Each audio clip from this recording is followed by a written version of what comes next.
Chris, we're now on to our first main topic. What is our first main topic today? So our first question is from Patreon supporter Josh Pollard. So thanks, Josh. Thank you for being a Patreon supporter. So Joker became the highest grossing R-rated movie of all time on Friday, beating Deadpool 2. Over the weekend, it managed to top Maleficent, making it number 1 again, and bringing its total up to $849 million worldwide, beating Batman vs. Superman, without even opening in China. This is absolute ludicrousy. Now, do you think it might hit $1 billion? I have been so optimistic, and I feel validated. Do you think it's going to hit $1 billion, though, John? I still don't think it'll hit $1 billion. I mean, it's now done its 4th week, so it's made the vast majority of this money. It's going to be close. Now, I said before, I think this thing's got a shot at becoming the number 1 R-rated film of all time. It could reach $1 billion, but I don't think it will. And I still don't think it will, but I mean, hey, listen, it's only about a little over $150 million away at this point. And it's become the number 1 R-rated film of all time. And I love what they put there in that message, because this is a point that really needs to be emphasized. It did it without China, the second biggest movie market in the world. Not that I think it would have made a lot. Not that I think this particular movie would have made a lot of coin in China. Not one of the films that plays great in China. But still, the fact that it did it without the number 2 market in the world, that can't be understated. I mean, it's just absolutely phenomenal. Now, look, let's take a look here at the weekend box office. Joker, again, in its 4th week. Number 1 film at the box office, just edging out Maleficent, Mistress of Evil, with $18.9 million over Maleficent's $18.5. Addams Family continues to do very respectably with another $11.7 million.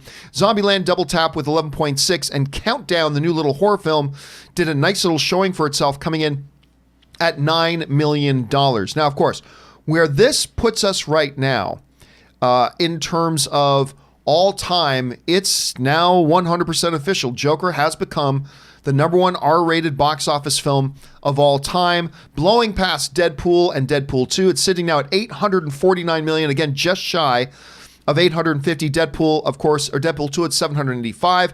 The original Deadpool at $782. Matrix Reloaded, which has been hanging in there for a long time on this chart, at $742. And of course, the biggest horror film on this list, comes in at $700 million.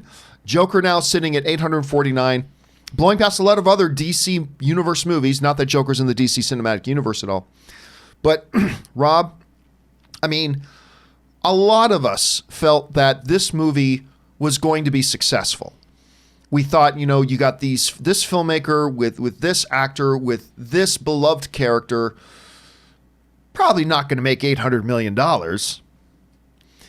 But it's going to be successful. And especially if they take kind of that, they said very early on, King of Comedy, Taxi Driver, if they take that sort of approach, a really different kind of movie, it can be successful. Rob, I don't think anybody, not at Warner Brothers, not Todd Phillips, not Joaquin Phoenix, I don't think anybody saw this type of success. And again, the thing that really puts an exclamation mark on this is that this is a dollar figure without the help of China, which I think some people may overlook, but I think it's radically important to this. Rob, you see these numbers coming in. What do you make of it? Well, like I was saying, it's become a zeitgeist movie. I mean, it really has something to say about culture. You're talking about the 1%ers. You're talking about rising healthcare costs, people not being able to afford. I mean, this movie, while it is about, of course, a Batman villain, let's not forget that it still is in the Batman universe. It really has a lot to say, I think, about a lot of people's lives, not just about mental illness, but just their lives in general. I mean, the scene where his therapist says we have to discontinue therapy and they're not covering your expenses anymore, that could be half of the United States. And I really think that this movie spoke to people in a way that was not anticipated. And another thing that can't be forgotten, I was reading up on this, the movie cost just over $60 million to make, and they said they spent $100 million in marketing. Incredible. And so you're looking at, so you got $161 million spend, and we've talked about on the show, you really need like 3 times that before a movie's in profit. This movie is monstrously profitable. It is hugely profitable, and it's making, I mean, to have a movie like this, what it says is that wow, you don't have to spend 150 or 200 million dollars to make a comic book film that is going to connect with audiences, that is effects heavy.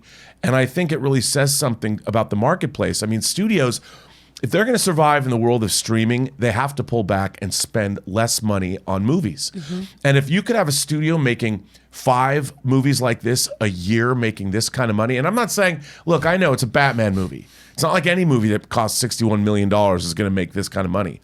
But it's something studios should look at in terms of an ongoing business model if they're going to survive during, well, in the streaming wars, where Netflix isn't beholden to box office. So it's really interesting. I think it has a lot to say for the industry, a lot to say for comic book movies moving forward, and just a lot to say about what kind of movies audiences are looking to see.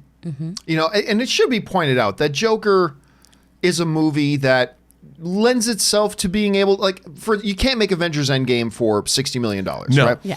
We all understand that. But in a world where they made District 9 for, like, what was it, $40 million? Yeah. I'm sorry, you don't need $280 million to make a big visual effect. I mean, they've got to start getting their spending in line, but that's another issue altogether. Yeah. Chris, you saw these results. You have been joyously optimistic this whole time through. What do you make into this result? I will get the last laugh on this. I really think it's going to make it. I really, really do. Because we also on the show have talked about how, this isn't a film you're probably going to go back and see in theaters. A lot of my friends have gone back and seen it a second time because it is such an intense film and they want to see it again and see what they missed and really digest the film and be able to talk about it because so many things are going on.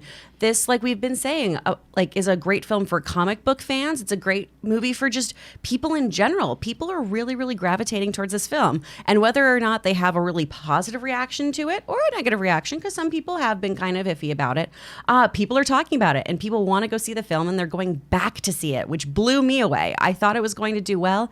I didn't think it was going to get repeat business and repeat views from folks this early on. But I think it's going to hit it. Well, it still needs about 150 million. Has no more markets to open in. It made 18 million this weekend, which means next weekend will probably be, especially with some bigger films like a Terminator opening up. Yeah. That's not going to be huge, but I think you're looking at Joker making 9 or 10 million next weekend. Can it make up 150 million still with the worldwide? It's going to be close. It's going to be close. It may do it. I'm still going to lean towards no. Chris, you're still leaning towards yes. Heck yeah. Rob, I am where are ever you the leaning optimist. I would say no, but with this movie, I have no. It's defying so many expectations on so many levels already. We're going to have to keep our eyes on it. Guys, question is, what do you think about that? Now that it is officially the #1 R-rated film of all time, box office wise, do you think there are still enough people, there's still enough momentum out there that people are going to go out to see it for it to get that extra 150 million and cross that $1 billion mark? What do you think about that? Jump down to the comment section below and let us know your thoughts. All right.